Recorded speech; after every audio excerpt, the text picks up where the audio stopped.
Chapter 31. Emma continued to entertain no doubt of her being in love. Her ideas only varied as to the how much. At first, she thought it was a good deal, and afterwards, but little. She had great pleasure in hearing Frank Churchill talked of, and, for his sake, greater pleasure than ever in seeing Mr. and Mrs. Weston. She was very often thinking of him, and quite impatient for a letter, that she might know how he was, how were his spirits, how was his aunt, and what was the chance of his coming to Randalls again this spring. But, on the other hand, she could not admit herself to be unhappy, nor, after the first morning, to be less disposed for employment than usual. She was still busy and cheerful, and, pleasing as he was, she could yet imagine him to have faults, and farther, though thinking of him so much, and, as she sat drawing or working, forming 1,000 amusing schemes for the progress and close of their attachment, fancying interesting dialogues, and inventing elegant letters, the conclusion of every imaginary declaration on his side was that she refused him.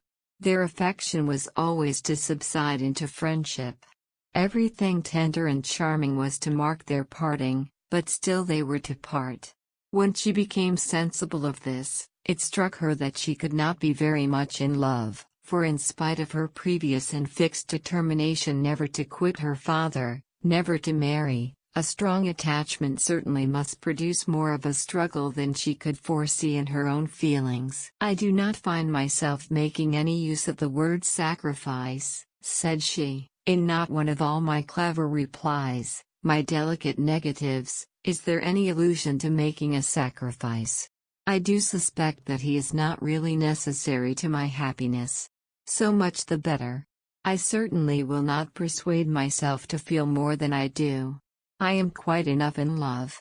I should be sorry to be more." Upon the whole, she was equally contented with her view of his feelings. He is undoubtedly very much in love, everything denotes it, very much in love indeed. And when he comes again, if his affection continue, I must be on my guard not to encourage it. It would be most inexcusable to do otherwise, as my own mind is quite made up. Not that I imagine he can think I have been encouraging him hitherto. No, if he had believed me at all to share his feelings, he would not have been so wretched. Could he have thought himself encouraged, his looks and language at parting would have been different. Still, however, I must be on my guard. This is in the supposition of his attachment continuing what it now is, but I do not know that I expect it will. I do not look upon him to be quite the sort of man, I do not altogether build upon his steadiness or constancy. His feelings are warm, but I can imagine them rather changeable. Every consideration of the subject, in short, makes me thankful that my happiness is not more deeply involved. I shall do very well again after a little while, and then, it will be a good thing over, for they say everybody is in love once in their lives, and I shall have been let off easily. When his letter to Mrs. Weston arrived, Emma had the perusal of it, and she read it with a degree of pleasure and admiration which made her at first shake her head over her own sensations, and think she had undervalued their strength. It was a long, well-written letter, giving the particulars of his journey and of his feelings, expressing all the affection, gratitude, and respect which was natural and honorable, and describing everything exterior and local that could be supposed attractive, with spirit and precision. No suspicious flourishes now of apology or concern, it was the language of real feeling towards Mrs. Weston, and the transition from Highbury to Enscombe. The contrast between the places and some of the first blessings of social life was just enough touched on to show how keenly it was felt, and how much more might have been said but for the restraints of propriety. The charm of her own name was not wanting. Miss Woodhouse appeared more than once, and never without a something of pleasing connection, either a compliment to her taste, or a remembrance of what she had said, and in the very last time of its meeting her eye, unadorned as it was by any such broad wreath of gallantry, she yet could discern the effect of her influence and acknowledge the greatest compliment perhaps of all conveyed. Compressed into the very lowest vacant corner were these words: "I had not a spare moment on Tuesday, as you know, for Miss Woodhouse's beautiful little friend. Pray make my excuses and adieus to her." This, Emma could not doubt, was all for herself. Harriet was remembered only from being her friend.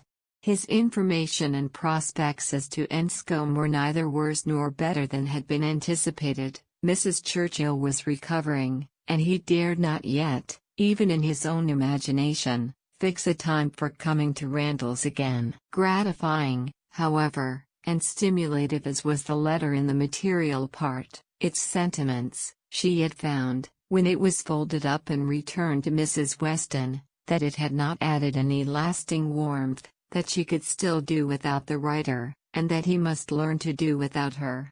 Her intentions were unchanged. Her resolution of refusal only grew more interesting by the addition of a scheme for his subsequent consolation and happiness.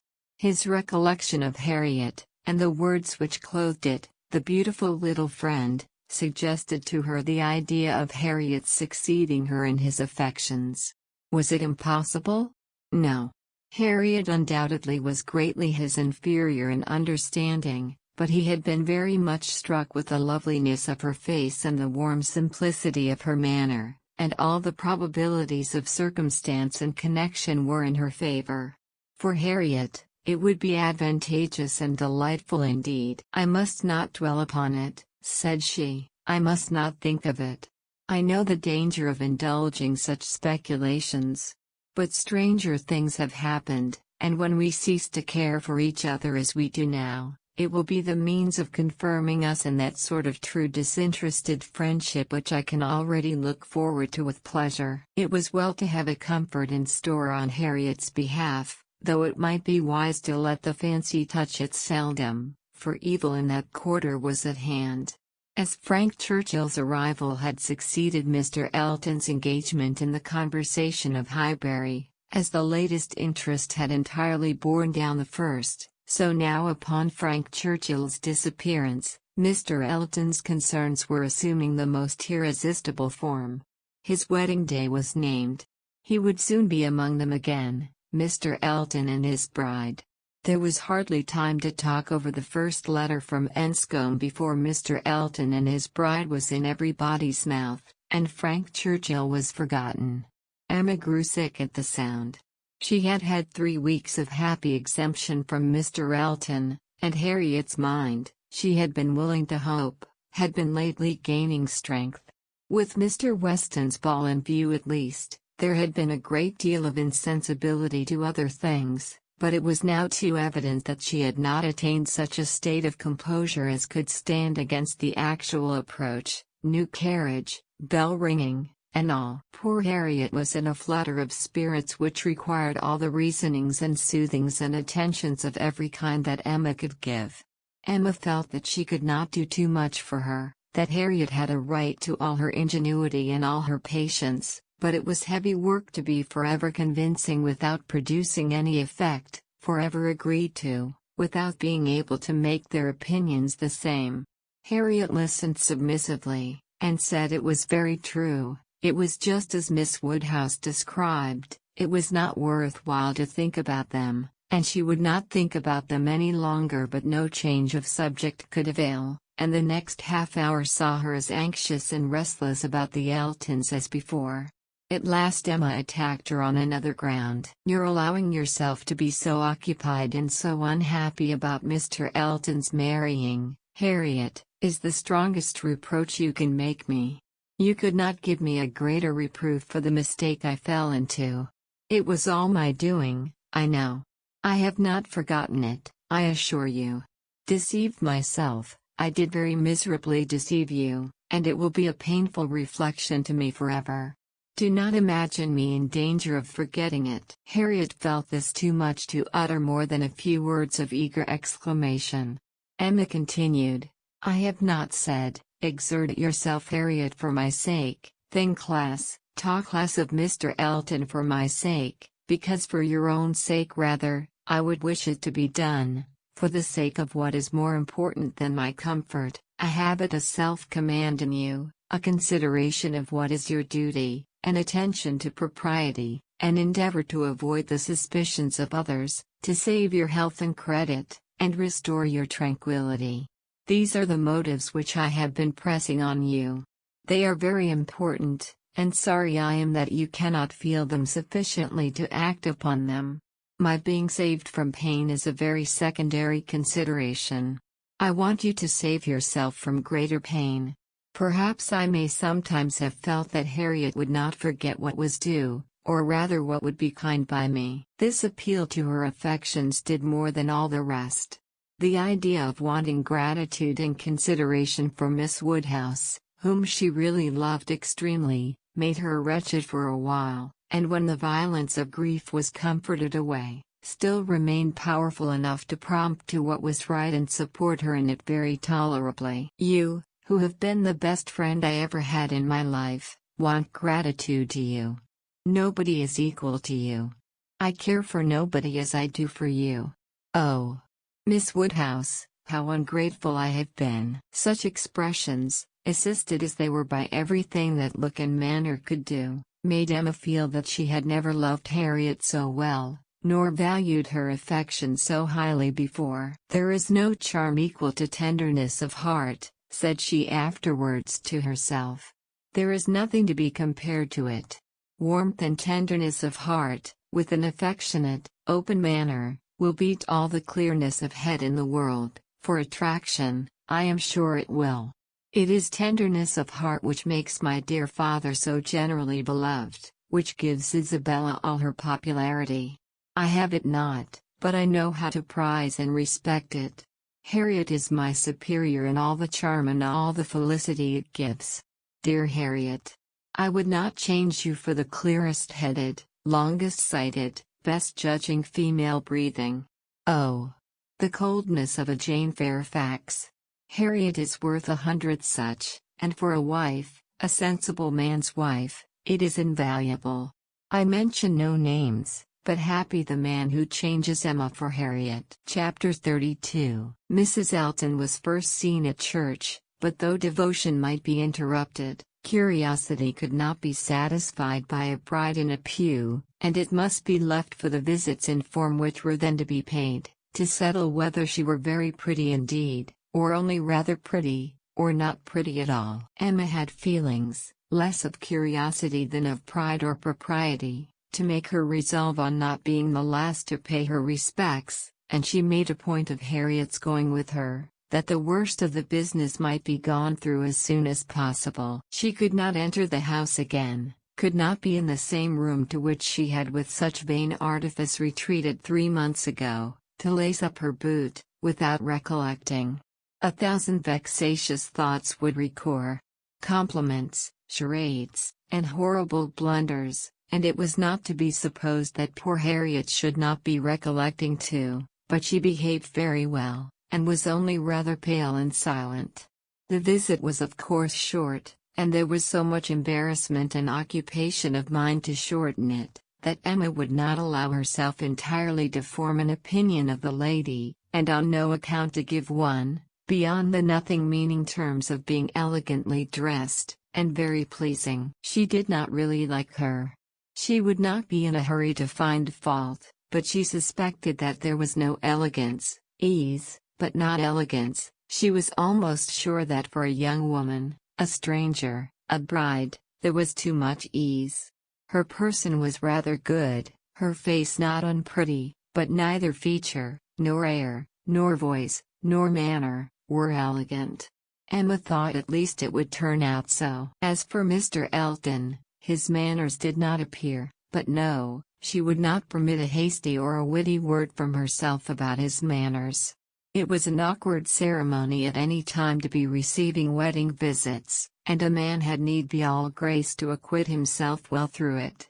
The woman was better off. She might have the assistance of fine clothes, and the privilege of bashfulness, but the man had only his own good sense to depend on, and when she considered how peculiarly unlucky poor Mr. Alton was in being in the same room at once with the woman he had just married, the woman he had wanted to marry, and the woman whom he had been expected to marry, She must allow him to have the right to look as little wise, and to be as much affectedly, and as little really easy as could be. "Well, Miss Woodhouse," said Harriet, when they had quitted the house, and after waiting in vain for her friend to begin, "well, Miss Woodhouse," with a gentle sigh, "what do you think of her?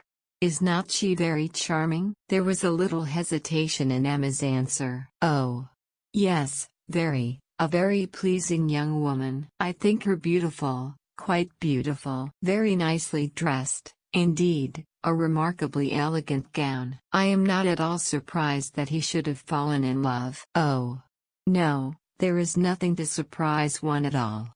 A pretty fortune, and she came in his way." "I dare say," returned Harriet, sighing again, "I dare say she was very much attached to him." "Perhaps she might, but it is not every man's fate to marry the woman who loves him best. Miss Hawkins perhaps wanted a home, and thought this the best offer she was likely to have." "Yes," said Harriet earnestly, "and well she might, nobody could ever have a better. Well, I wish them happy with all my heart. And now, Miss Woodhouse, I do not think I shall mind seeing them again. He is just as superior as ever, but being married, you know, it is quite a different thing. No, indeed, Miss Woodhouse, you need not be afraid. I can sit and admire him now without any great misery. To know that he has not thrown himself away, is such a comfort. She does seem a charming young woman, just what he deserves. Happy creature. He called her Augusta. How delightful!" When the visit was returned, Emma made up her mind. She could then see more and judge better. From Harriet's happening not to be at Hartfield, and her father's being present to engage Mr. Alton, she had a quarter of an hour of the lady's conversation to herself, and could composedly attend to her, and the quarter of an hour quite convinced her that Mrs. Alton was a vain woman, extremely well satisfied with herself, and thinking much of her own importance, that she meant to shine and be very superior, but with manners which had been formed in a bad school, pert and familiar, that all her notions were drawn from one set of people, and one style of living, that if not foolish she was ignorant, and that her society would certainly do Mr. Alton no good. Harriet would have been a better match. If not wise or refined herself, she would have connected him with those who were, but Miss Hawkins, it might be fairly supposed from her easy conceit, had been the best of her own set. The rich brother-in-law near Bristol was the pride of the alliance, and his place and his carriages were the pride of him. The very first subject after being seated was Maple Grove, my brother Mr. Suckling's seat, a comparison of Hartfield to Maple Grove. The grounds of Hartfield were small, but neat and pretty, and the house was modern and well built. Mrs. Alton seemed most favorably impressed by the size of the room, the entrance, and all that she could see or imagine. Very like Maple Grove indeed. She was quite struck by the likeness. That room was the very shape and size of the morning room at Maple Grove, her sister's favorite room. Mr. Alton was appealed to. Was not it astonishingly like? She could really almost fancy herself at Maple Grove. And the staircase, you know, as I came in, I observed how very like the staircase was, placed exactly in the same part of the house. I really could not help exclaiming. I assure you, Miss Woodhouse, it is very delightful to me, to be reminded of a place I am so extremely partial to as Maple Grove. I have spent so many happy months there. With a little sigh of sentiment. A charming place, undoubtedly. Everybody who sees it is struck by its beauty, but to me, it has been quite a home. Whenever you are transplanted, like me, Miss Woodhouse, you will understand how very delightful it is to meet with anything at all like what one has left behind. I always say this is quite one of the evils of matrimony. Emma made as slight a reply as she could, but it was fully sufficient for Mrs. Alton, who only wanted to be talking herself. So extremely like Maple Grove. And it is not merely the house, the grounds, I assure you, as far as I could observe, are strikingly like. The laurels at Maple Grove are in the same profusion as here, and stand very much in the same way, just across the lawn, and I had a glimpse of a fine large tree, with a bench round it, which put me so exactly in mind. My brother and sister will be enchanted with this place. People who have extensive grounds themselves are always pleased with anything in the same style. Emma doubted the truth of this sentiment. She had a great idea that people who had extensive grounds themselves cared very little for the extensive grounds of anybody else, but it was not worthwhile to attack an error so double-dyed, and therefore only said in reply, "When you have seen more of this country, I am afraid you will think you have overrated Hartfield. Surrey is full of beauties." "Oh, yes, I am quite aware of that. It is the Garden of England, you know." "Surrey is the Garden of England." "Yes, but we must not rest our claims on that distinction. Many counties, I believe, are called the Garden of England, as well as Surrey." "No, I fancy not," replied Mrs. Alton, with a most satisfied smile. "I never heard any county but Surrey called so." Emma was silenced. "My brother and sister have promised us a visit in the spring, or summer at farthest," continued Mrs. Alton, "and that will be our time for exploring. While they are with us, we shall explore a great deal, I dare say. They will have their barouche landau, of course, which holds four perfectly, and therefore, without saying anything of our carriage, we should be able to explore the different beauties extremely well. They would hardly come in their chaise, I think, at that season of the year. Indeed, when the time draws on, I shall decidedly recommend their bringing the barouche landau, it will be so very much preferable. When people come into a beautiful country of this sort, you know, Miss Woodhouse, one naturally wishes them to see as much as possible, and Mr. Suckling is extremely fond of exploring. We explored to King's Weston twice last summer, in that way, most delightfully, just after their first having the barouche landau. You have many parties of that kind here, I suppose, Miss Woodhouse, every summer?" "No, not immediately here.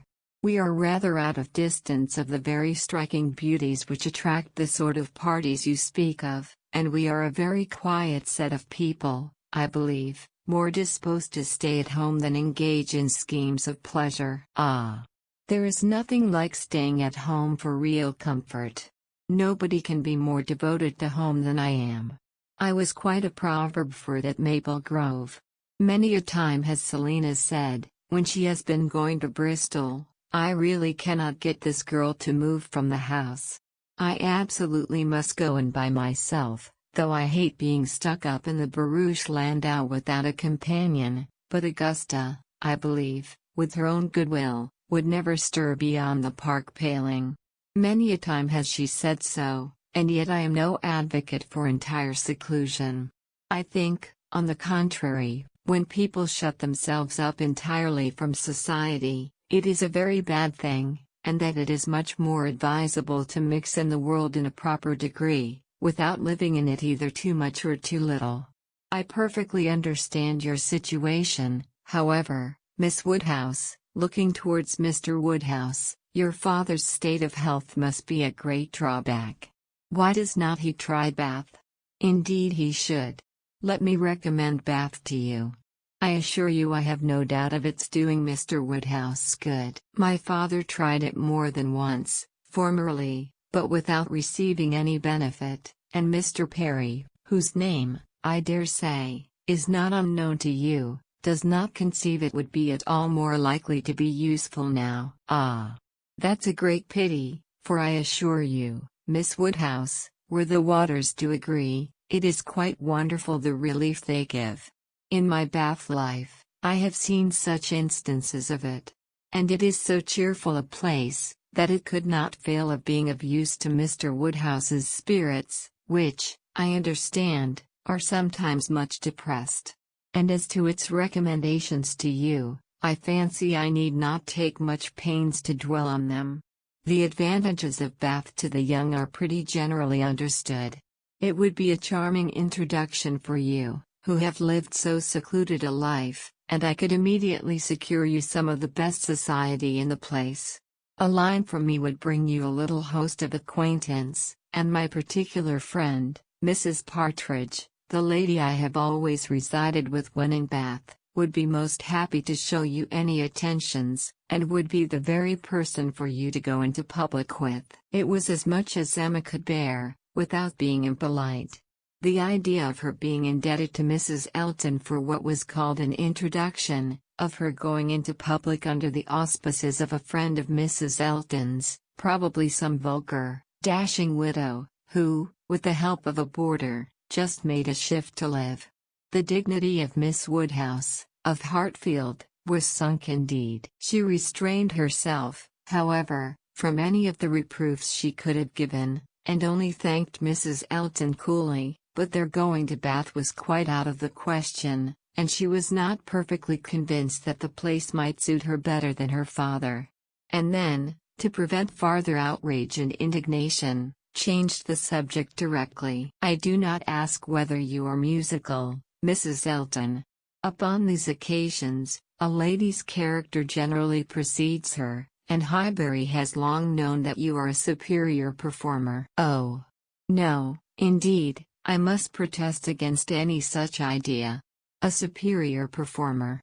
Very far from it, I assure you. Consider from how partial a quarter your information came. I am dotingly fond of music, passionately fond, and my friends say I am not entirely devoid of taste, but as to anything else, upon my honor my performance is mediocre to the last degree. You Mississippi Woodhouse, I well know, play delightfully. I assure you it has been the greatest satisfaction, comfort, and delight to me, to hear what a musical society I am got into. I absolutely cannot do without music. It is a necessary of life to me, and having always been used to a very musical society, both at Maple Grove and in Bath, it would have been a most serious sacrifice. I honestly said as much to Mr. E. when he was speaking of my future home, and expressing his fears lest the retirement of it should be disagreeable, and the inferiority of the house too, knowing what I had been accustomed to. Of course he was not wholly without apprehension. When he was speaking of it in that way, I honestly said that the world I could give up, parties, balls, plays, for I had no fear of retirement. Blessed with so many resources within myself, the world was not necessary to me. I could do very well without it. To those who had no resources it was a different thing, but my resources made me quite independent. And as to smaller-sized rooms than I had been used to, I really could not give it a thought. I hoped I was perfectly equal to any sacrifice of that description. Certainly I had been accustomed to every luxury at Maple Grove, but I did assure him that 2 carriages were not necessary to my happiness, nor were spacious apartments. "But," said I, "to be quite honest, I do not think I can live without something of a musical society. I condition for nothing else, but without music, life would be a blank to me." "We cannot suppose," said Emma, smiling, "that Mr. Alton would hesitate to assure you of there being a very musical society in Highbury, and I hope you will not find he has outstepped the truth more than may be pardoned, in consideration of the motive." "No, indeed, I have no doubts at all on that head. I am delighted to find myself in such a circle. I hope we shall have many sweet little concerts together. I think, Miss Woodhouse, you and I must establish a musical club, and have regular weekly meetings at your house, or ours. Will not it be a good plan? If we exert ourselves, I think we shall not be long in want of allies. Something of that nature would be particularly desirable for me, as an inducement to keep me in practice. For married women, you know, there is a sad story against them, in general. They are but too apt to give up music. But you, who are so extremely fond of it, there can be no danger, surely?" "I should hope not, but really when I look around among my acquaintance, I tremble. Selina has entirely given up music, never touches the instrument, though she played sweetly.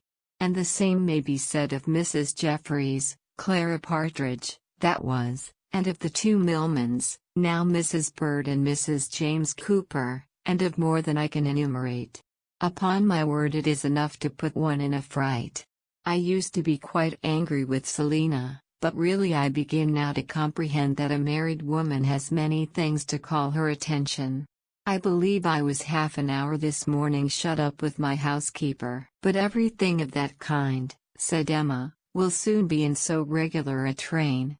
Well, said Mrs. Alton, laughing, we shall see. Emma, finding her so determined upon neglecting her music, had nothing more to say, and, after a moment's pause, Mrs. Alton chose another subject. We have been calling at Randall's, said she, and found them both at home, and very pleasant people they seem to be. I like them extremely. Mr. Weston seems an excellent creature, quite a first-rate favorite with me already, I assure you. And she appears so truly good, there is something so motherly and kind-hearted about her, that it wins upon one directly. She was your governess, I think? Emma was almost too much astonished to answer, but Mrs. Alton hardly waited for the affirmative before she went on. Having understood as much, I was rather astonished to find her so very ladylike. But she is really quite the gentlewoman. Mrs. Weston's manners, said Emma, were always particularly good. Their propriety, simplicity, and elegance would make them the safest model for any young woman. And who do you think came in while we were there? Emma was quite at a loss. The tone implied some old acquaintance, and how could she possibly guess? Knightley, continued Mrs. Alton, Knightley himself. Was not it lucky? For, not being within when he called the other day, I had never seen him before, and of course, as so particular a friend of Mr. E.'s, I had a great curiosity. My friend Knightley had been so often mentioned, that I was really impatient to see him, and I must do my caro sposo the justice to say that he need not be ashamed of his friend. Knightley is quite the gentleman. I like him very much. Decidedly, I think, a very gentlemanlike man. Happily, it was now time to be gone. They were off, and Emma could breathe. Insufferable woman, was her immediate exclamation. Worse than I had supposed. Absolutely insufferable. Knightley. I could not have believed it. Knightley. Never seen him in her life before, and call him Knightley. And discover that he is a gentleman. A little upstart, vulgar being, with her Mr. E., and her caro sposo, and her resources, and all her airs of pert pretension and underbred finery. Actually to discover that Mr. Knightley is a gentleman. I doubt whether he will return the compliment, and discover her to be a lady. I could not have believed it. And to propose that she and I should unite to form a musical club. One would fancy we were bosom friends. And Mrs. Weston, astonished that the person who had brought me up should be a gentlewoman. Worse and worse. I never met with her equal. Much beyond my hopes. Harriet is disgraced by any comparison. Oh! What would Frank Churchill say to her, if he were here? How angry and how diverted he would be. Ah! There I am, thinking of him directly. Always the first person to be thought of. How I catch myself out. Frank Churchill comes as regularly into my mind. All this ran so glibly through her thoughts, that by the time her father had arranged himself, after the bustle of the Altons' departure, and was ready to speak, she was very tolerably capable of attending. Well, my dear, he deliberately began, considering we never saw her before, she seems a very pretty sort of young lady, and I dare say she was very much pleased with you. She speaks a little too quick. A little quickness of voice there is which rather hurts the ear. But I believe I am nice. I do not like strange voices, and nobody speaks like you and poor Miss Taylor. However, she seems a very obliging, pretty-behaved young lady, and no doubt will make him a very good wife. Though I think he had better not have married. I made the best excuses I could for not having been able to wait on him and Mrs. Alton on this happy occasion. I said that I hoped I should in the course of the summer. But I ought to have gone before. Not to wait upon a bride is very remiss. Ah! It shows what a sad invalid I am.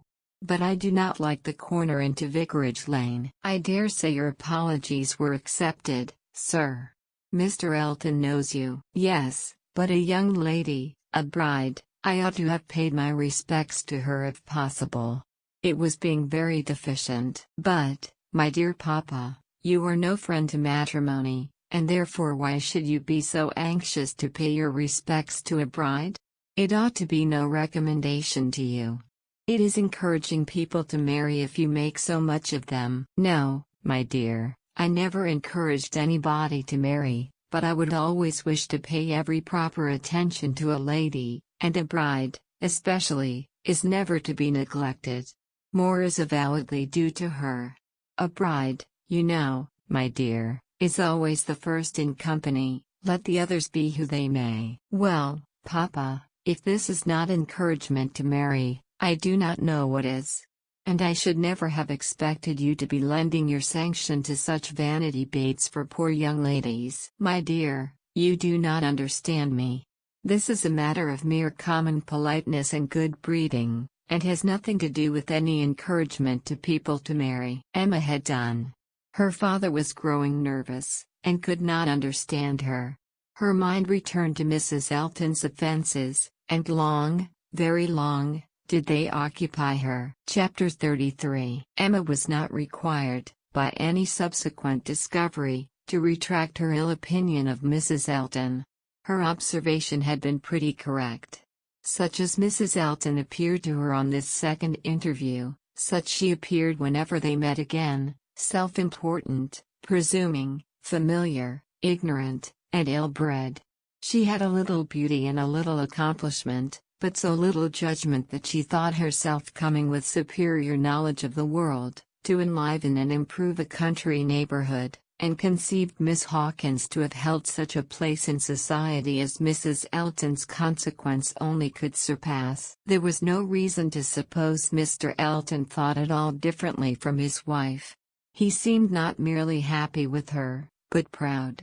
He had the air of congratulating himself on having brought such a woman to Highbury, as not even Miss Woodhouse could equal, and the greater part of her new acquaintance, disposed to commend, or not in the habit of judging, following the lead of Miss Bates's goodwill, or taking it for granted that the bride must be as clever and as agreeable as she professed herself, were very well satisfied, so that Mrs. Alton's praise passed from one mouth to another as it ought to do, unimpeded by Miss Woodhouse, who readily continued her first contribution and talked with a good grace of her being very pleasant and very elegantly dressed. In one respect Mrs. Alton grew even worse than she had appeared at first.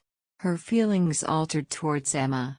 Offended, probably, by the little encouragement which her proposals of intimacy met with, she drew back in her turn and gradually became much more cold and distant, and though the effect was agreeable, the ill will which produced it was necessarily increasing Emma's dislike. Her manners, too, and Mr. Alton's, were unpleasant towards Harriet. They were sneering and negligent. Emma hoped it must rapidly work Harriet's cure, but the sensations which could prompt such behavior sunk them both very much. It was not to be doubted that poor Harriet's attachment had been an offering to conjugal unreserve, and her own share in the story, under a coloring the least favorable to her and the most soothing to him, had in all likelihood been given also. She was, of course, the object of their joint dislike. When they had nothing else to say, it must be always easy to begin abusing Miss Woodhouse, and the enmity which they dared not show in open disrespect to her, found a broader vent in contemptuous treatment of Harriet. Mrs. Alton took a great fancy to Jane Fairfax, and from the first. Not merely when a state of warfare with one young lady might be supposed to recommend the other, but from the very first, and she was not satisfied with expressing a natural and reasonable admiration, but without solicitation, or plea, or privilege, she must be wanting to assist and befriend her. Before Emma had forfeited her confidence, and about the third time of their meeting, She heard all Mrs. Elton's knight-errantry on this subject. "Jane Fairfax is absolutely charming, Miss Woodhouse. I quite rave about Jane Fairfax. A sweet, interesting creature. So mild and ladylike, and with such talents. I assure you I think she has very extraordinary talents. I do not scruple to say that she plays extremely well. I know enough of music to speak decidedly on that point. Oh, she is absolutely charming. You will laugh at my warmth, but, upon my word, I talk of nothing but Jane Fairfax. And her situation is so calculated to affect one. Miss Woodhouse, we must exert ourselves and endeavor to do something for her. We must bring her forward. Such talent as hers must not be suffered to remain unknown. I dare say you have heard those charming lines of the poet, 'Full many a flower is born to blush unseen, and waste its fragrance on the desert air.' We must not allow them to be verified in sweet Jane Fairfax." "I cannot think there is any danger of it," was Emma's calm answer, "and when you are better acquainted with Miss Fairfax's situation and understand what her home has been, with Colonel and Mrs. Campbell, I have no idea that you will suppose her talents can be unknown." "Oh, but dear Miss Woodhouse, she is now in such retirement, such obscurity, so thrown away. Whatever advantages she may have enjoyed with the Campbells are so palpably at an end. And I think she feels it. I am sure she does. She is very timid and silent. One can see that she feels the want of encouragement. I like her the better for it. I must confess it is a recommendation to me. I am a great advocate for timidity, and I am sure one does not often meet with it. But in those who are at all inferior, it is extremely prepossessing. Oh, I assure you, Jane Fairfax is a very delightful character, and interests me more than I can express." "You appear to feel a great deal, but I am not aware how you or any of Miss Fairfax's acquaintance here, any of those who have known her longer than yourself, can show her any other attention than—" "My dear Miss Woodhouse, a vast deal may be done by those who dare to act. You and I need not be afraid. If we set the example, many will follow it as far as they can, though all have not our situations. We have carriages to fetch and convey her home, and we live in a style which could not make the addition of Jane Fairfax, at any time, the least inconvenient. I should be extremely displeased if Wright were to send us up such a dinner, as could make me regret having asked more than Jane Fairfax to partake of it. I have no idea of that sort of thing. It is not likely that I should, considering what I have been used to. My greatest danger, perhaps, in housekeeping, may be quite the other way, in doing too much, and being too careless of expense. Maple Grove will probably be my model more than it ought to be, for we do not at all affect to equal my brother, Mr. Suckling, in income. However, my resolution is taken as to noticing Jane Fairfax. I shall certainly have her very often at my house, shall introduce her wherever I can, shall have musical parties to draw out her talents, and shall be constantly on the watch for an eligible situation. My acquaintance is so very extensive, that I have little doubt of hearing of something to suit her shortly. I shall introduce her, of course, very particularly to my brother and sister when they come to us. I am sure they will like her extremely, and when she gets a little acquainted with him, her fears will completely wear off, for there really is nothing in the manners of either but what is highly conciliating. I shall have her very often indeed while they are with me, and I dare say we shall sometimes find a seat for her in the barouche landau in some of our exploring parties." "Poor Jane Fairfax," thought Emma, "you have not deserved this. You may have done wrong with regard to Mr. Dixon, but this is a punishment beyond what you can have merited. The kindness and protection of Mrs. Alton. Jane Fairfax and Jane Fairfax. Heavens! Let me not suppose that she dares go about, Emma Woodhouse saying me. But upon my honor, there seems no limits to the licentiousness of that woman's tongue." Emma had not to listen to such paradings again, to any so exclusively addressed to herself, so disgustingly decorated with a dear Miss Woodhouse. The change on Mrs. Elton's side soon afterwards appeared, and she was left in peace, neither forced to be the very particular friend of Mrs. Elton, nor, under Mrs. Elton's guidance, the very active patroness of Jane Fairfax, and only sharing with others in a general way, in knowing what was felt, what was meditated, what was done. She looked on with some amusement. Miss Bates's gratitude for Mrs. Elton's attentions to Jane was in the first style of guileless simplicity and warmth. She was quite one of her worthies, the most amiable, affable, delightful woman, just as accomplished and condescending as Mrs. Elton meant to be considered. Emma's only surprise was that Jane Fairfax should accept those attentions and tolerate Mrs. Elton as she seemed to do. She heard of her walking with the Eltons, sitting with the Eltons, spending a day with the Eltons.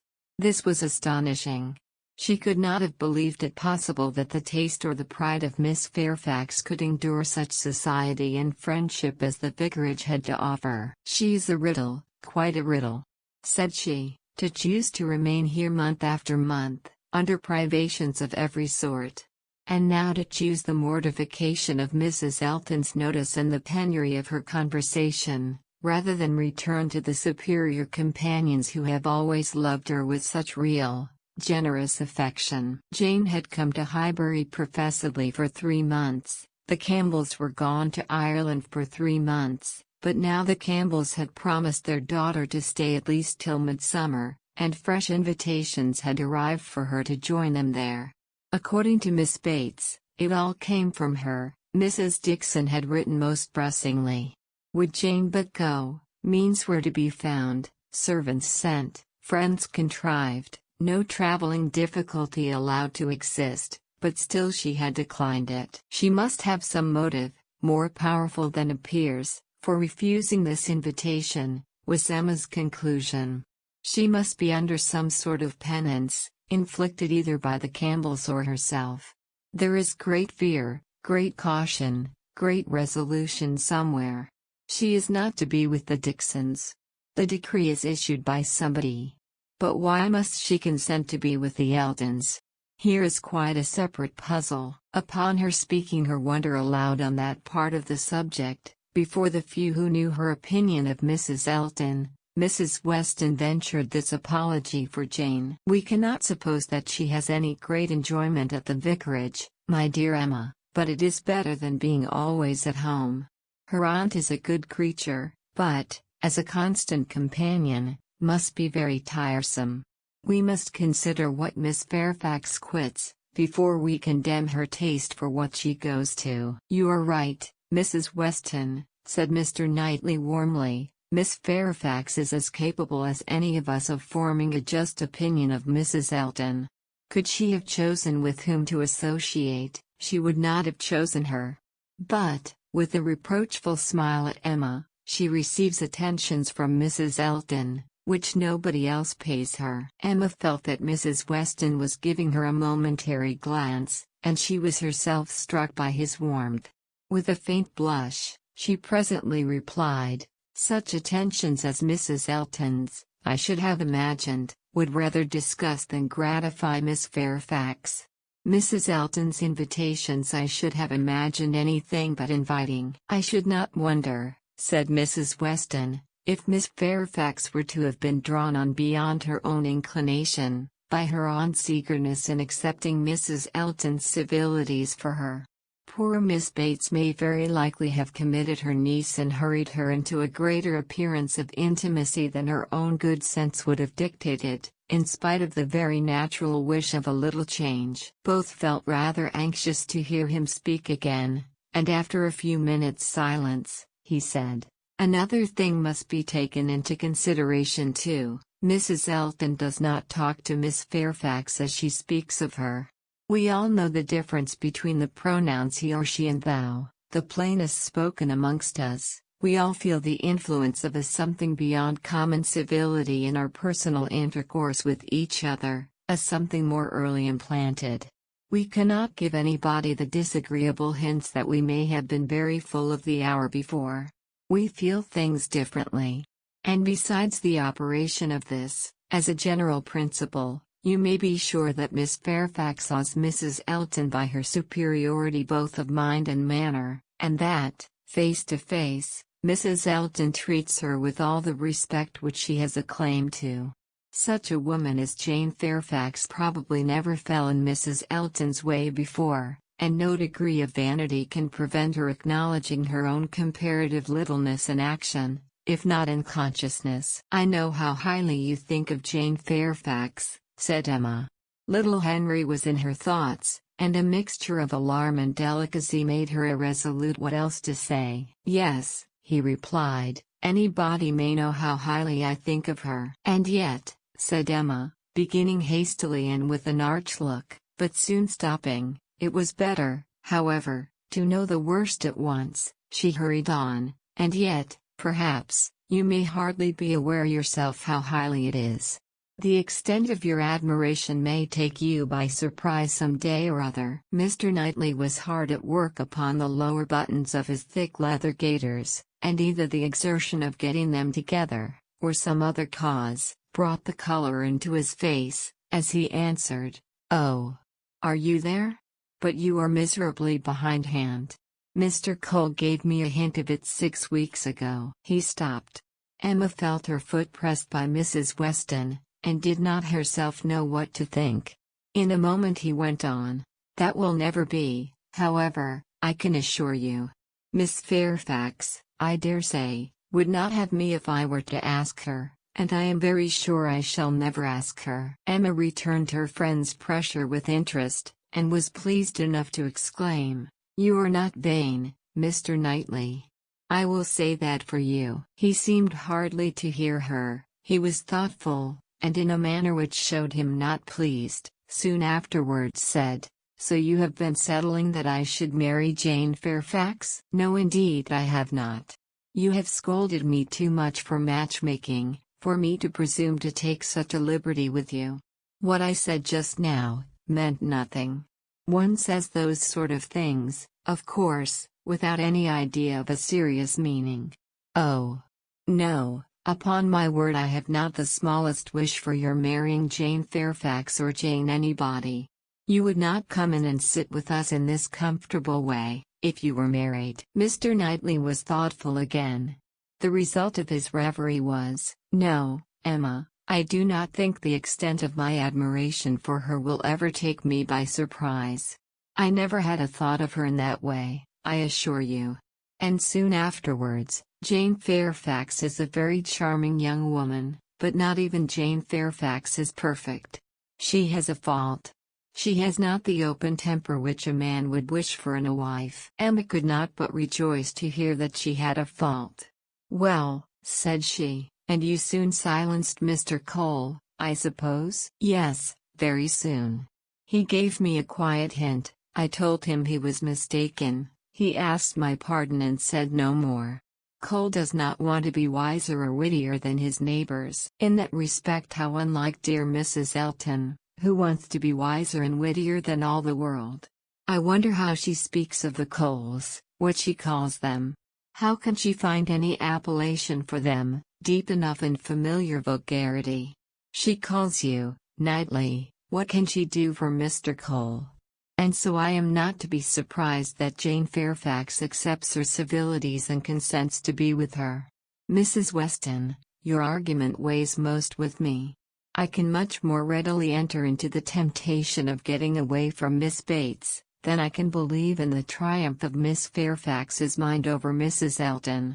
I have no faith in Mrs. Elton's acknowledging herself the inferior in thought, word, or deed, or in her being under any restraint beyond her own scanty rule of good breeding. I cannot imagine that she will not be continually insulting her visitor with praise, encouragement, and offers of service, that she will not be continually detailing her magnificent intentions, from the procuring her a permanent situation to the including her in those delightful exploring parties which are to take place in the barouche landau. Jane Fairfax has feeling, said Mr. Knightley. I do not accuse her of want of feeling. Her sensibilities, I suspect, are strong, and her temper excellent in its power of forbearance, patience, self-control, but it wants openness. She is reserved, more reserved, I think, than she used to be, and I love an open temper. No, till Cole alluded to my supposed attachment, it had never entered my head. I saw Jane Fairfax and conversed with her, with admiration and pleasure always, but with no thought beyond. "Well, Mrs. Weston," said Emma triumphantly when he left them, "what do you say now to Mr. Knightley's marrying Jane Fairfax?" "Why, really, dear Emma, I say that he is so very much occupied by the idea of not being in love with her, that I should not wonder if it were to end in his being so at last. Do not beat me." Chapter 34. Everybody in and about Highbury who had ever visited Mr. Alton was disposed to pay him attention on his marriage. Dinner parties and evening parties were made for him and his lady, and invitations flowed in so fast that she had soon the pleasure of apprehending they were never to have a disengaged day. "I see how it is," said she. "I see what a life I am to lead among you. Upon my word, we shall be absolutely dissipated. We really seem quite the fashion. If this is living in the country, it is nothing very formidable. From Monday next to Saturday, I assure you we have not a disengaged day. A woman with fewer resources than I have, need not have been at a loss." No invitation came amiss to her. Her Bath habits made evening parties perfectly natural to her, and Maple Grove had given her a taste for dinners. She was a little shocked at the want of 2 drawing rooms, at the poor attempt at rout cakes, and there being no ice in the Highbury card parties. Mrs. Bates, Mrs. Perry, Mrs. Goddard and others were a good deal behindhand in knowledge of the world, but she would soon show them how everything ought to be arranged. In the course of the spring she must return their civilities by one very superior party, in which her card tables should be set out with their separate candles and unbroken packs in the true style, and more waiters engaged for the evening than their own establishment could furnish, to carry round the refreshments at exactly the proper hour, and in the proper order. Emma, in the meanwhile, could not be satisfied without a dinner at Hartfield for the Altons. They must not do less than others, or she should be exposed to odious suspicions, and imagined capable of pitiful resentment. A dinner there must be. After Emma had talked about it for 10 minutes, Mr. Woodhouse felt no unwillingness, and only made the usual stipulation of not sitting at the bottom of the table himself, with the usual regular difficulty of deciding who should do it for him. The persons to be invited required little thought. Besides the Altons, it must be the Westons and Mr. Knightley. So far it was all of course, and it was hardly less inevitable that poor little Harriet must be asked to make the 8th. But this invitation was not given with equal satisfaction, and on many accounts Emma was particularly pleased by Harriet's begging to be allowed to decline it. She would rather not be in his company more than she could help. She was not yet quite able to see him and his charming happy wife together, without feeling uncomfortable. If Miss Woodhouse would not be displeased, she would rather stay at home. It was precisely what Emma would have wished, had she deemed it possible enough for wishing. She was delighted with the fortitude of her little friend, for fortitude she knew it was in her to give up being in company and stay at home, and she could now invite the very person whom she really wanted to make the 8th, Jane Fairfax. Since her last conversation with Mrs. Weston and Mr. Knightley, she was more conscience-stricken about Jane Fairfax than she had often been. Mr. Knightley's words dwelt with her. He had said that Jane Fairfax received attentions from Mrs. Alton which nobody else paid her. "This is very true," said she, "at least as far as relates to me," which was all that was meant, "and it is very shameful. Of the same age, and always knowing her, I ought to have been more her friend. She will never like me now. I have neglected her too long. But I will show her greater attention than I have done." Every invitation was successful. They were all disengaged and all happy. The preparatory interest of this dinner, however, was not yet over. A circumstance rather unlucky occurred. The two eldest little Knightleys were engaged to pay their grandpapa and aunt a visit of some weeks in the spring, and their papa now proposed bringing them, and staying one whole day at Hartfield, which one day would be the very day of this party. His professional engagements did not allow of his being put off, but both father and daughter were disturbed by its happening so. Mr. Woodhouse considered 8 persons at dinner together as the utmost that his nerves could bear, and here would be a 9th, and Emma apprehended that it would be a 9th very much out of humor at not being able to come even to Hartfield for 48 hours without falling in with a dinner party. She comforted her father better than she could comfort herself, by representing that though he certainly would make them 9, yet he always said so little, that the increase of noise would be very immaterial. She thought it in reality a sad exchange for herself, to have him with his grave looks and reluctant conversation opposed to her instead of his brother. The event was more favorable to Mr. Woodhouse than to Emma. John Knightley came, but Mr. Weston was unexpectedly summoned to town and must be absent on the very day. He might be able to join them in the evening, but certainly not to dinner. Mr. Woodhouse was quite at ease, and the seeing him so, with the arrival of the little boys and the philosophic composure of her brother on hearing his fate, removed the chief of even Emma's vexation. The day came, the party were punctually assembled, and Mr. John Knightley seemed early to devote himself to the business of being agreeable. Instead of drawing his brother off to a window while they waited for dinner, he was talking to Miss Fairfax. Mrs. Alton, as elegant as lace and pearls could make her, he looked at in silence, wanting only to observe enough for Isabella's information, but Miss Fairfax was an old acquaintance and a quiet girl, and he could talk to her. He had met her before breakfast as he was returning from a walk with his little boys, when it had been just beginning to rain. It was natural to have some civil hopes on the subject, and he said, "I hope you did not venture far, Miss Fairfax, this morning, or I am sure you must have been wet. We scarcely got home in time. I hope you turned directly." "I went only to the post office," said she, "and reached home before the rain was much. It is my daily errand. I always fetch the letters when I am here. It saves trouble, and is a something to get me out. A walk before breakfast does me good." "Not a walk in the rain, I should imagine." "No, but it did not absolutely rain when I set out." Mr. John Knightley smiled, and replied, "That is to say, you chose to have your walk, for you were not 6 yards from your own door when I had the pleasure of meeting you, and Henry and John had seen more drops than they could count long before. The post office has a great charm at one period of our lives.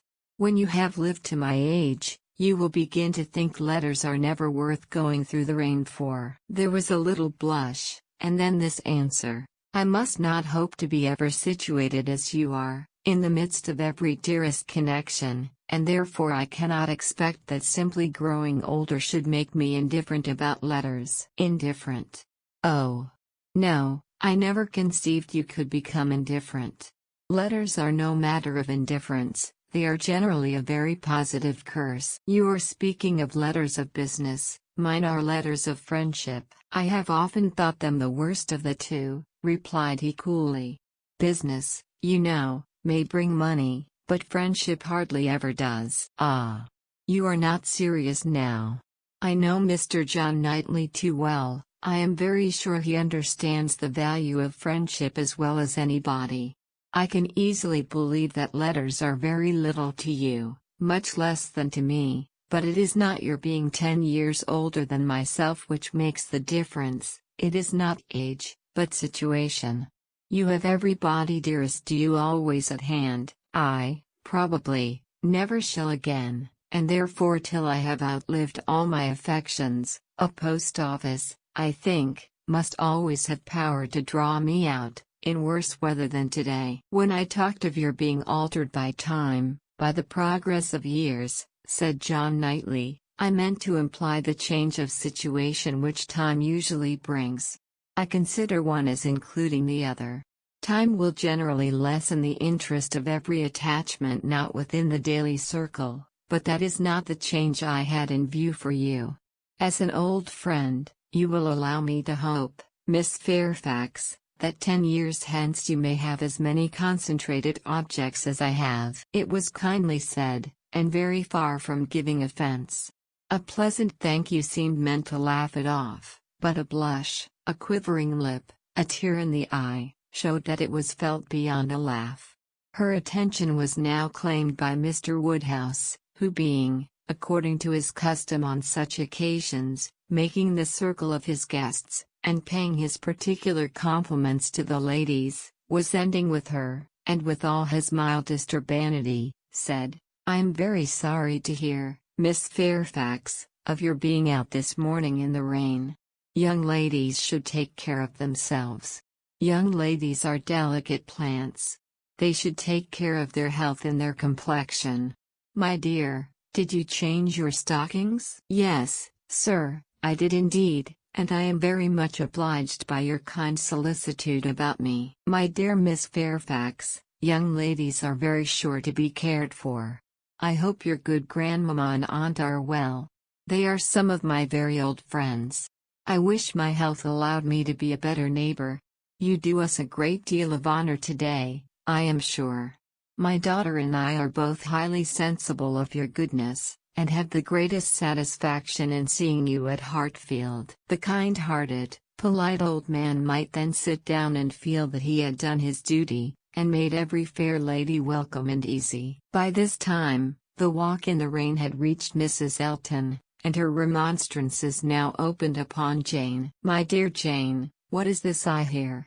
Going to the post office in the rain? This must not be, I assure you. You sad girl, how could you do such a thing?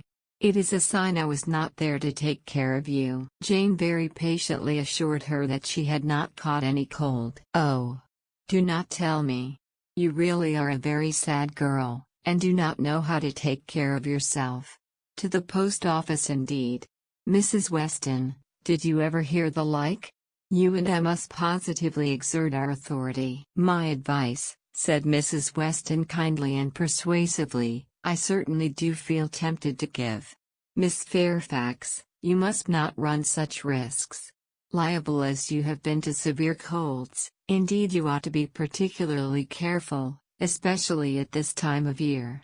The spring I always think requires more than common care.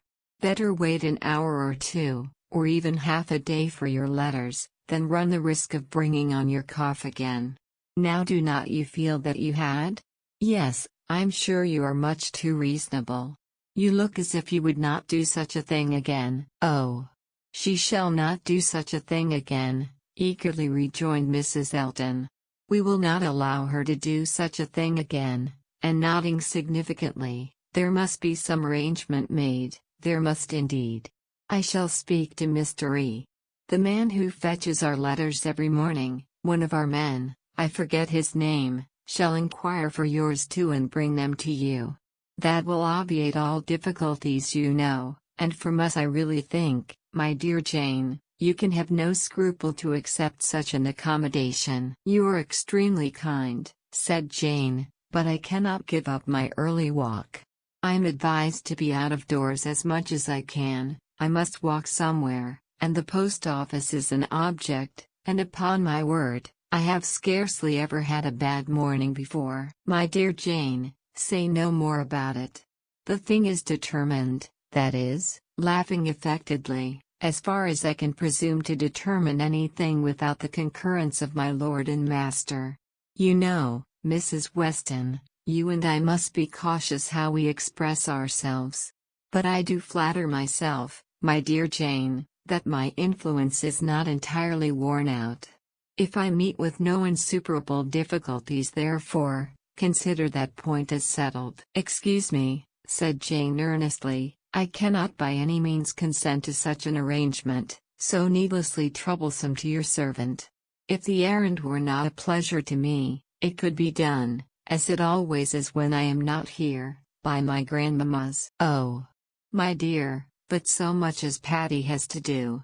and it is a kindness to employ our men." Jane looked as if she did not mean to be conquered, but instead of answering, she began speaking again to Mr. John Knightley. "The post office is a wonderful establishment," said she, "the regularity and dispatch of it.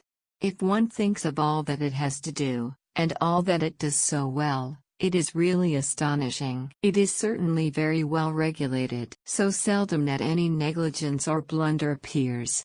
So seldom that a letter, among the thousands that are constantly passing about the kingdom, is even carried wrong, and not one in a million, I suppose, actually lost. And when one considers the variety of hands, and of bad hands too, that are to be deciphered, it increases the wonder. The clerks grow expert from habit. They must begin with some quickness of sight and hand, and exercise improves them. If you want any farther explanation," continued he, smiling, "they are paid for it. That is the key to a great deal of capacity. The public pays and must be served well." The varieties of handwriting were farther talked of, and the usual observations made. "I have heard it asserted," said John Knightley, "that the same sort of handwriting often prevails in a family, and where the same master teaches, it is natural enough.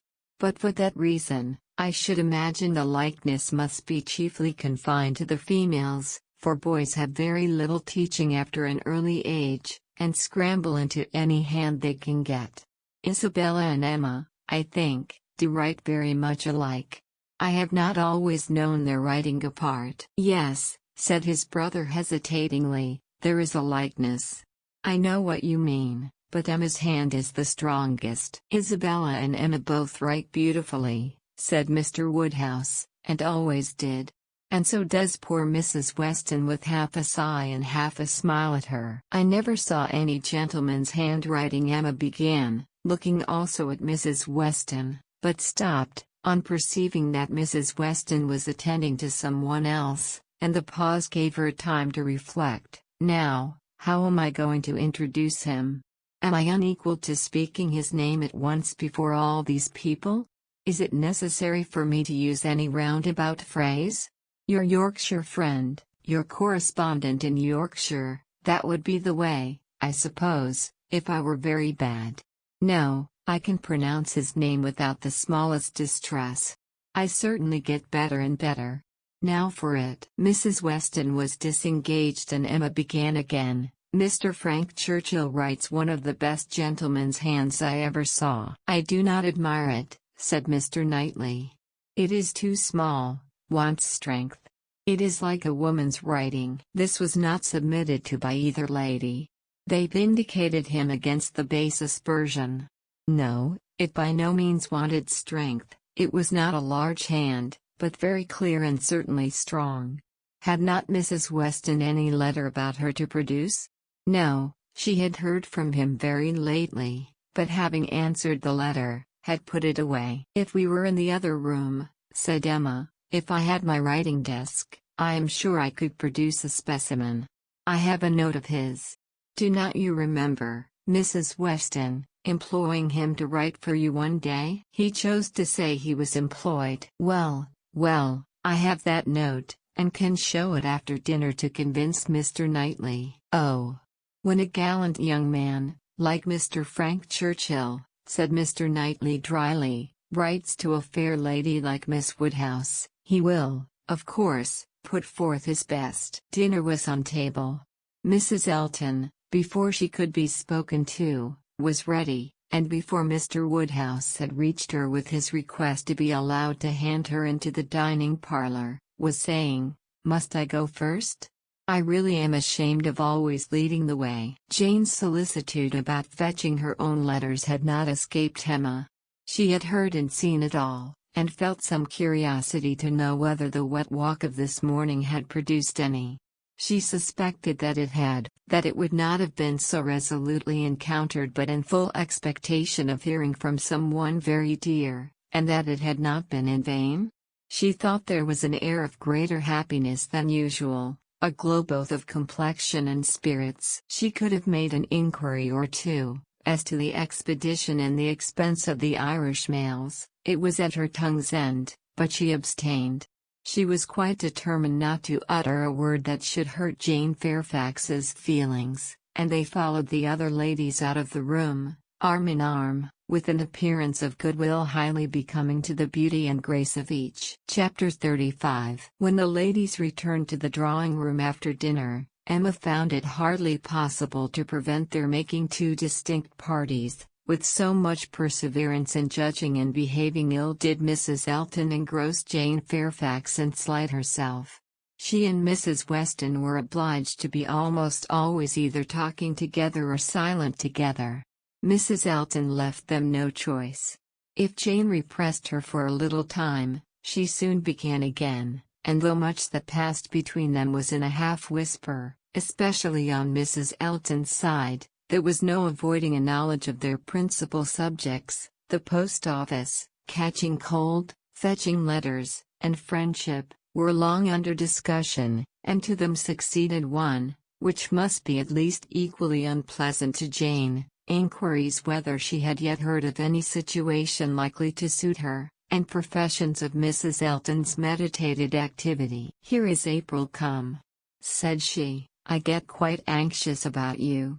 June will soon be here." "But I have never fixed on June or any other month, merely looked forward to the summer in general." "But have you really heard of nothing?" "I have not even made any inquiry. I do not wish to make any yet." "Oh, my dear, we cannot begin too early. You are not aware of the difficulty of procuring exactly the desirable thing." "I'm not aware," said Jane, shaking her head. "Dear Mrs. Alton, who can have thought of it as I have done?" "But you have not seen so much of the world as I have. You do not know how many candidates there always are for the first situations. I saw a vast deal of that in the neighborhood round Maple Grove. A cousin of Mr. Suckling, Mrs. Bragg, had such an infinity of applications. Everybody was anxious to be in her family, for she moves in the first circle. Wax candles in the schoolroom. You may imagine how desirable. Of all houses in the kingdom, Mrs. Bragg's is the one I would most wish to see you in." "Colonel and Mrs. Campbell are to be in town again by midsummer," said Jane. "I must spend some time with them. I am sure they will want it. Afterwards I may probably be glad to dispose of myself. But I would not wish you to take the trouble of making any inquiries at present." "Trouble? I know your scruples. You are afraid of giving me trouble, but I assure you, my dear Jane, the Campbells can hardly be more interested about you than I am. I shall write to Mrs. Partridge in a day or two, and shall give her a strict charge to be on the lookout for anything eligible." "Thank you, but I would rather you did not mention the subject to her, till the time draws nearer. I do not wish to be giving anybody trouble." "But, my dear child, the time is drawing near. Here is April, and June, or say even July, is very near, with such business to accomplish before us. Your inexperience really amuses me. A situation such as you deserve, and your friends would require for you, is no everyday occurrence, is not obtained at a moment's notice. Indeed, we must begin inquiring directly." "Excuse me, ma'am, but this is by no means my intention. I make no inquiry myself, and should be sorry to have any made by my friends. When I am quite determined as to the time, I am not at all afraid of being long unemployed. There are places in town, offices, where inquiry would soon produce something, offices for the sale, not quite of human flesh, but of human intellect." "Oh, my dear, human flesh. You quite shock me. If you mean a fling at the slave trade, I assure you Mr. Suckling was always rather a friend to the abolition." "I did not mean, I was not thinking of the slave trade," replied Jane. "Governess trade, I assure you, was all that I had in view, widely different certainly as to the guilt of those who carry it on, but as to the greater misery of the victims, I do not know where it lies. But I only mean to say that there are advertising offices, and that by applying to them I should have no doubt of very soon meeting with something that would do." "Something that would do." repeated Mrs. Alton. "Aye, that may suit your humble ideas of yourself. I know what a modest creature you are, but it will not satisfy your friends to have you taking up with anything that may offer any inferior, commonplace situation, in a family not moving in a certain circle, or able to command the elegancies of life. You are very obliging, but as to all that, I am very indifferent. It would be no object to me to be with the rich. My mortifications, I think, would only be the greater. I should suffer more from comparison. A gentleman's family is all that I should condition for. I know you, you would take up with anything, but I shall be a little more nice, and I am sure the good Campbells will be quite on my side. With your superior talents, you have a right to move in the first circle. Your musical knowledge alone would entitle you to name your own terms, have as many rooms as you like, and mix in the family as much as you chose. That is, I do not know, if you knew the harp, you might do all that, I am very sure, but you sing as well as play. Yes, I really believe you might, even without the harp, stipulate for what you chose, and you must and shall be delightfully, honorably and comfortably settled before the Campbells or I have any rest. You may well class the delight, the honor, and the comfort of such a situation together," said Jane. "They are pretty sure to be equal. However, I am very serious in not wishing anything to be attempted at present for me." "I am exceedingly obliged to you, Mrs. Alton. I am obliged to anybody who feels for me, but I am quite serious in wishing nothing to be done till the summer. For 2 or 3 months longer I shall remain where I am, and as I am." "And I am quite serious too, I assure you," replied Mrs. Alton gaily, "in resolving to be always on the watch, and employing my friends to watch also, that nothing really unexceptionable may pass us." In this style she ran on, never thoroughly stopped by anything till Mr. Woodhouse came into the room. Her vanity had then a change of object, and Emma heard her saying in the same half-whisper to Jane, "Here comes this dear old beau of mine, I protest. Only think of his gallantry in coming away before the other men. What a dear creature he is. I assure you I like him excessively. I admire all that quaint, old-fashioned politeness. It is much more to my taste than modernese. Modernese often disgusts me.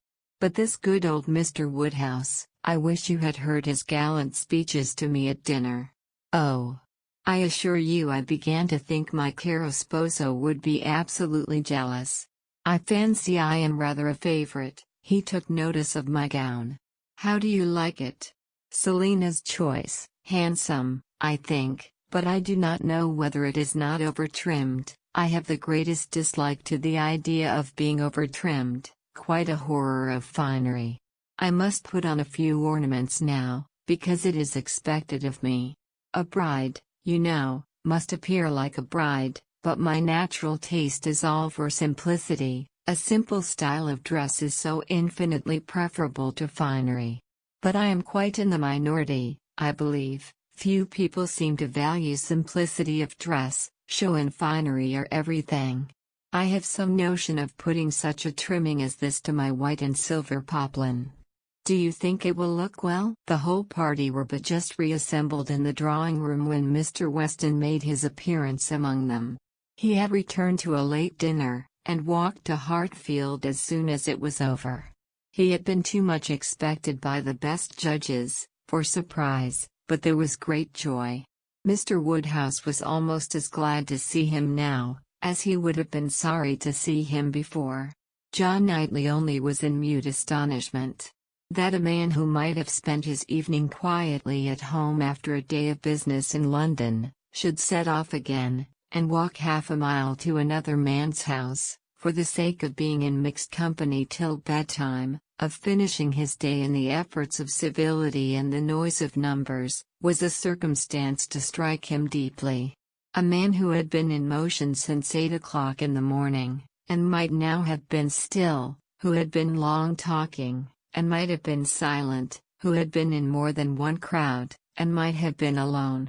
Such a man, to quit the tranquility and independence of his own fireside, and on the evening of a cold sleety April day rush out again into the world. Could he by a touch of his finger have instantly taken back his wife, there would have been a motive, but his coming would probably prolong rather than break up the party.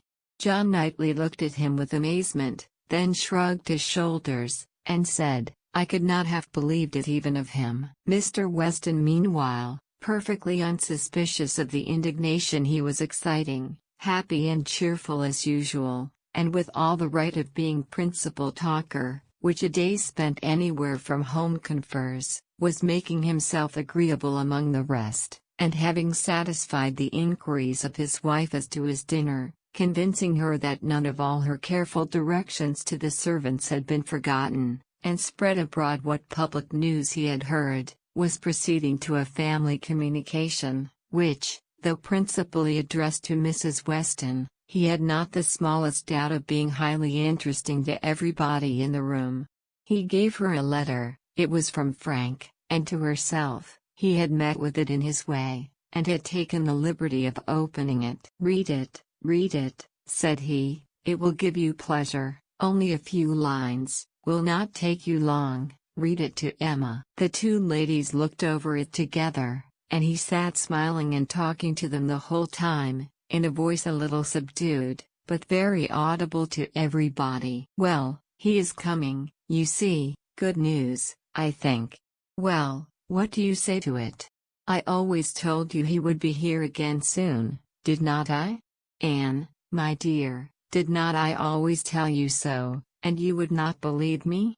In town next week, you see, at the latest, I dare say, for she is as impatient as the black gentleman when anything is to be done. Most likely they will be there tomorrow or Saturday. As to her illness, all nothing of course. But it is an excellent thing to have Frank among us again, so near as town. They will stay a good while when they do come, and he will be half his time with us. This is precisely what I wanted. Well, pretty good news, is not it? Have you finished it? Has Emma read it all? Put it up, we will have a good talk about it some other time, but it will not do now. I shall only just mention the circumstance to the others in a common way. Mrs. Weston was most comfortably pleased on the occasion. Her looks and words had nothing to restrain them. She was happy, she knew she was happy, and knew she ought to be happy. Her congratulations were warm and open, but Emma could not speak so fluently. She was a little occupied in weighing her own feelings, and trying to understand the degree of her agitation, which she rather thought was considerable. Mr. Weston, however, too eager to be very observant, too communicative to want others to talk, was very well satisfied with what she did say, and soon moved away to make the rest of his friends happy by a partial communication of what the whole room must have overheard already. It was well that he took everybody's joy for granted, or he might not have thought either Mr. Woodhouse or Mr. Knightley particularly delighted. They were the first entitled, after Mrs. Weston and Emma, to be made happy. From them he would have proceeded to Miss Fairfax, but she was so deep in conversation with John Knightley, that it would have been too positive an interruption, and finding himself close to Mrs. Alton, and her attention disengaged, he necessarily began on the subject with her. Chapter 36. "I hope I shall soon have the pleasure of introducing my son to you," said Mr. Weston. Mrs. Alton, very willing to suppose a particular compliment intended her by such a hope, smiled most graciously. "You have heard of a certain Frank Churchill, I presume," he continued, "and know him to be my son, though he does not bear my name." "Oh, yes, and I shall be very happy in his acquaintance. I am sure Mr. Alton will lose no time in calling on him, and we shall both have great pleasure in seeing him at the vicarage." "You are very obliging. Frank will be extremely happy, I am sure. He is to be in town next week, if not sooner. We have notice of it in a letter today. I met the letters in my way this morning, and seeing my son's hand, presumed to open it, though it was not directed to me, it was to Mrs. Weston. She is his principal correspondent, I assure you. I hardly ever get a letter. And so you absolutely opened what was directed to her. Oh. Mr. Weston, laughing affectedly, I must protest against that. A most dangerous precedent indeed. I beg you will not let your neighbors follow your example. Upon my word, if this is what I am to expect, we married women must begin to exert ourselves. Oh. Mr. Weston, I could not have believed it if we men are sad fellows. You must take care of yourself, Mrs. Alton. This letter tells us, it is a short letter, written in a hurry, merely to give us notice. It tells us that they are all coming up to town directly, on Mrs. Churchill's account. She has not been well the whole winter, and thinks Enscombe too cold for her, so they are all to move southward without loss of time. Indeed. From Yorkshire, I think. Enscombe is in Yorkshire? Yes, they are about 190 miles from London, a considerable journey. Yes, upon my word, very considerable. 65 miles farther than from Maple Grove to London. But what is distance, Mr. Weston, to people of large fortune? You would be amazed to hear how my brother, Mr. Suckling, sometimes flies about. You will hardly believe me, but twice in 1 week he and Mr. Bragg went to London and back again with 4 horses. The evil of the distance from Enscombe, said Mr. Weston, is, that Mrs. Churchill, as we understand, has not been able to leave the sofa for a week together. In Frank's last letter she complained, he said, of being too weak to get into her conservatory without having both his arm and his uncle's. This, you know, speaks a great degree of weakness, but now she is so impatient to be in town, that she means to sleep only 2 nights on the road. So Frank writes word. Certainly. Delicate ladies have very extraordinary constitutions, Mrs. Alton. You must grant me that. No, indeed, I shall grant you nothing. I always take the part of my own sex. I do indeed. I give you notice, you will find me a formidable antagonist on that point.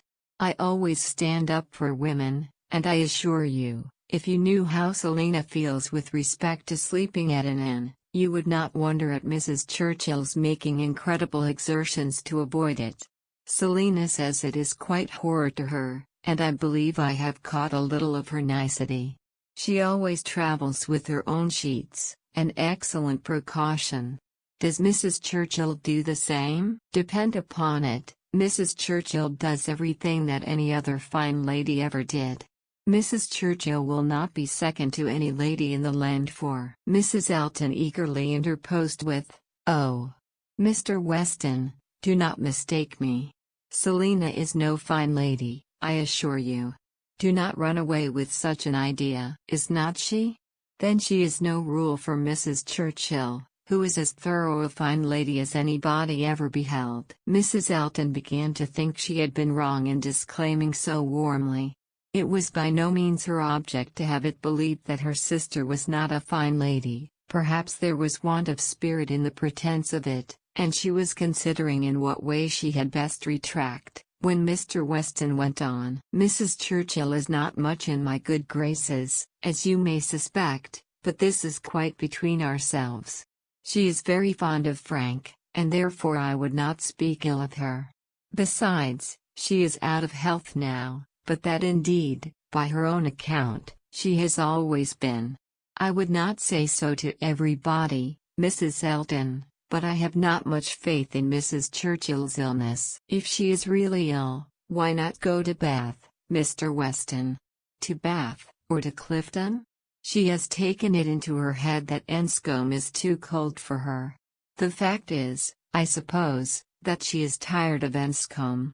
She has now been a longer time stationary there, than she ever was before, and she begins to want change. It is a retired place. A fine place, but very retired. Like Maple Grove, I dare say. Nothing can stand more retired from the road than Maple Grove. Such an immense plantation all round it. You seem shut out from everything, in the most complete retirement. And Mrs. Churchill probably has not health or spirits like Selina to enjoy that sort of seclusion. Or, perhaps she may not have resources enough in herself to be qualified for a country life. I always say a woman cannot have too many resources, and I feel very thankful that I have so many myself as to be quite independent of society. Frank was here in February for a fortnight, so I remember to have heard. He will find an addition to the Society of Highbury when he comes again, that is, if I may presume to call myself an addition. But perhaps he may never have heard of there being such a creature in the world. This was too loud a call for a compliment to be passed by, and Mr. Weston, with a very good grace, immediately exclaimed, "My dear madam! Nobody but yourself could imagine such a thing possible. Not heard of you." I believe Mrs. Weston's letters lately have been full of very little else than Mrs. Alton. He had done his duty and could return to his son. "When Frank left us," continued he, "it was quite uncertain when we might see him again, which makes this day's news doubly welcome. It has been completely unexpected. That is, I always had a strong persuasion he would be here again soon. I was sure something favorable would turn up. But nobody believed me. He and Mrs. Weston were both dreadfully desponding. How could he contrive to come? And how could it be supposed that his uncle and aunt would spare him again? And so forth. I always felt that something would happen in our favor, and so it has, you see. I have observed, Mrs. Alton, in the course of my life, that if things are going untowardly one month, they are sure to mend the next." "Very true, Mr. Weston, perfectly true. It is just what I used to say to a certain gentleman in company in the days of courtship, when, because things did not go quite right, did not proceed with all the rapidity which suited his feelings, he was apt to be in despair, and exclaim that he was sure at this rate it would be May before Hymen's saffron robe would be put on for us. Oh! The pains I have been at to dispel those gloomy ideas and give him cheerfuller views.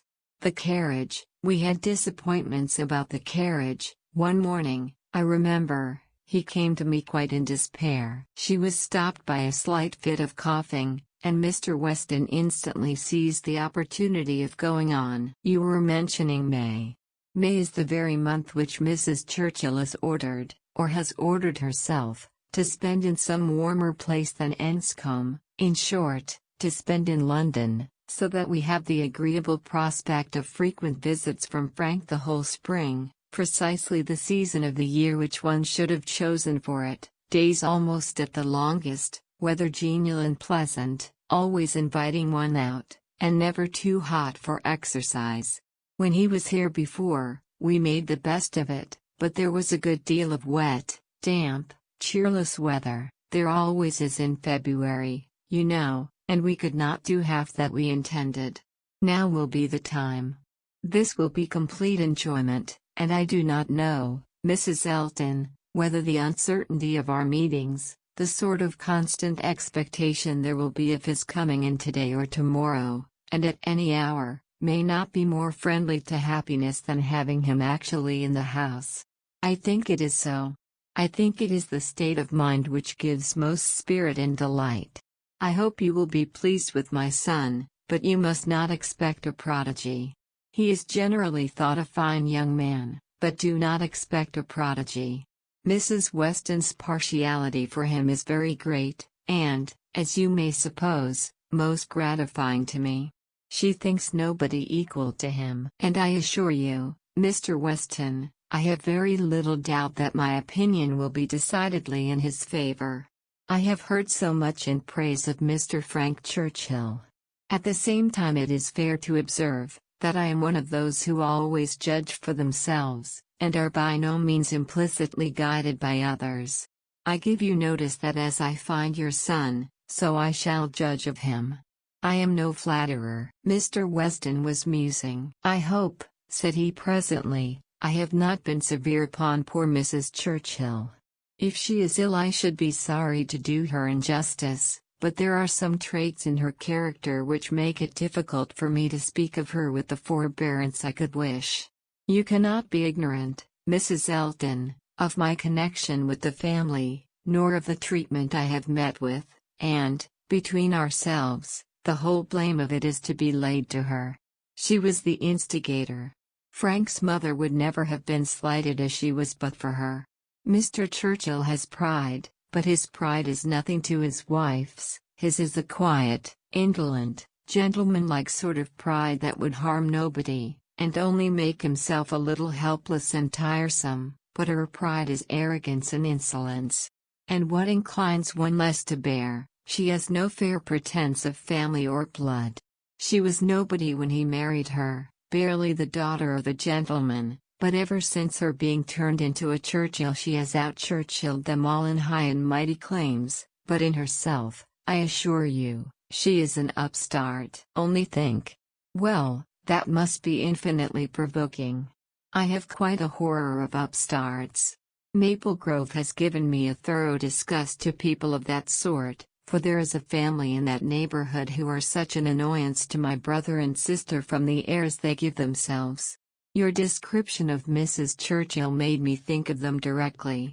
People of the name of Tupman, very lately settled there, and encumbered with many low connections, but giving themselves immense airs, and expecting to be on a footing with the old established families.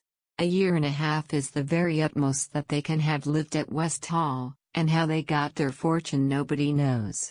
They came from Birmingham, which is not a place to promise much, you know, Mr. Weston.